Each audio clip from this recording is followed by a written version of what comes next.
कराची बार जी सदर आमिर नवाज वड़ाइच ते हमले खिलाफ वकीलन हड़ताल कई है। अहम खबर मां शेयर करें। कराची बार जे सदर आमिर नवाज वड़ाइच ते हमले बाद वकीलन पारा अदालती कार्रवाई जो बाइकॉट किया वियो है। सिंध हाई कोर्ट और सिटी कोर्ट में वकीलन सेंट्रल बिल्डिंग जा दरवाजा बंद करे छड़िया हैं। इमारत में दाखिल थियण जी इजाजत सिर्फ अदालत के अमले के ॾिनी पई वञे। वकीलन पारा जनरल बॉडी जो इजलास तलब किया वियो है।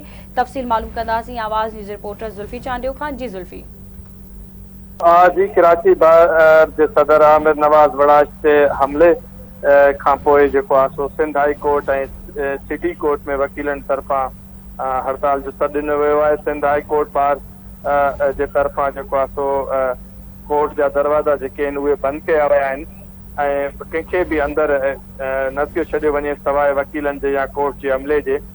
ऐं उन खां अलावा कराची बार जे वकीलनि बि कराची सिटी कोर्ट जा जेको आहे सो दरवाज़ा बंदि करे छॾिया आहिनि ऐं जॾहिं त सिटी कोर्ट जे दरवाज़नि ते पिणु वकीलनि जा इलाही जेको वकील मौजूदु आहिनि। कोर्ट जी इमारत में दाख़िल थियण इजाज़त सिर्फ़ु अदालती अमले खे ॾिनी पई। हाई कोर्ट बार सदर कराची बार जे सदर आमिर नवाज वड़ाइच जी हालत बहितर ॿुधाई आहे त हाणे उहो काफ़ी बहितर आहे। वकीलनि तरफ़ां जनरल बॉडी जो पिणु इजलास कोठायो वियो आहे सिटी कोर्ट में जंहिंमें वकीलनि खे पिणु सॼो जेको ही मामिलो थियो आहे, ही मसइलो थियो आहे, उन बाबति आगाही ॾिनी वेंदी ऐं जनरल बॉडी में इहो पिणु फ़ैसिलो कयो वेंदो त अॻिते जेको छा लाइअमल जोड़िजे। इन हड़ताल जे सबब जे करे जेके साइलीन परेशान आहिनि, को बि केस अॼु न हली सघियो आहे। उन खां अलावा जेके कैदी कोर्टुनि मां कोर्ट में आंदा वेंदा आहिनि केसनि जे लाइ, उहे पिणु न आंदा विया आहिनि। जी ठीक है, मुझे मेहरबानी जुल्फी अपडेट करण जे लाइ।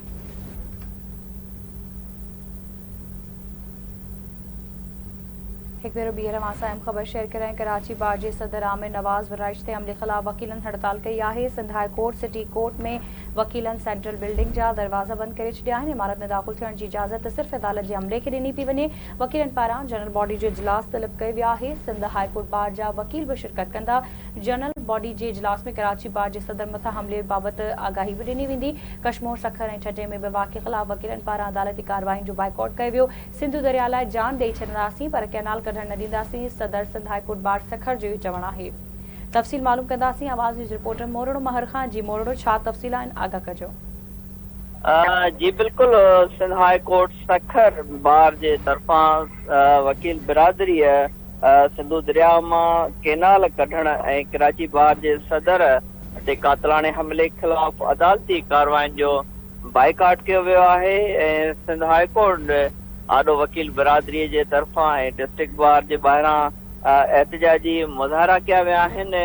उन हवाले सां सिंध हाई कोर्ट सखर बार जे सदर कुर्बान मलाणो ऐं जनरल सेक्रेटरी अचर गबोल जो चवण आहे त वफ़ाक़ जे तरफां सिंधूअ खे सुकाइण जी जेका आहे या सिंध खे तबाह करण जी साज़िश पई कई वञे।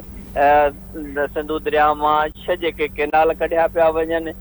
वफ़ाक़ जेको आहे सिंधूअ मां केनाल कढण वारो जेको फ़ैसिलो आहे उहो वापसि वठे, छाकाणि त वकील बिरादरी जेको आहे पंहिंजी जान ॾेई छॾींदी पर सिंधु दरिया मां कंहिं बि सूरत में केनाल जेके आहिनि उहे कढण न ॾिना वेंदा। वकीलनि जो अॻवाननि जो वधीक चवणु हो त कराची बार जो सदर आमिर नवाज वड़ाइच जेको आहे सिंधु केनालनि जे खिलाफ़ भरपूर तरीक़े सां तहरीक हलाए पियो, एहतजाज करे पियो, वफ़ाक़ खे या उन्हनि धुरनि खे ललकारे पियो। उनजे करे उनजे मथां कातलाणो हमलो कयो वियो आहे। हू वकील जेके आहिनि कातलाणनि हमलनि खां न पिया डिॼनि। सिंधु दरिया ते जेका धाड़े वारी तहरीक आहे उन तां हथ न खणंदा जेसिताईं जेको आहे वफ़ाक़ फ़ैसिलो न पियो वापसि वठे। कुर्बान मलाणो ऐं अचर कबूल जो चवणु आहे त हफ़्ते जे अंदरि वफ़ाक़ी सरकार फ़ैसिलो वापसि वठे, न त सिंध मां घोटकी सांगड़ ऐं ॿियनि ज़िलनि मां जेका गैस निकिरे पई या भाण जूं कंपनियूं आहिनि उन जी सप्लाई जेका आहे पंजाब ॾांहुं वेंदड़ सप्लाई मुकमल तौर ते हू बंदि करे छॾींदा।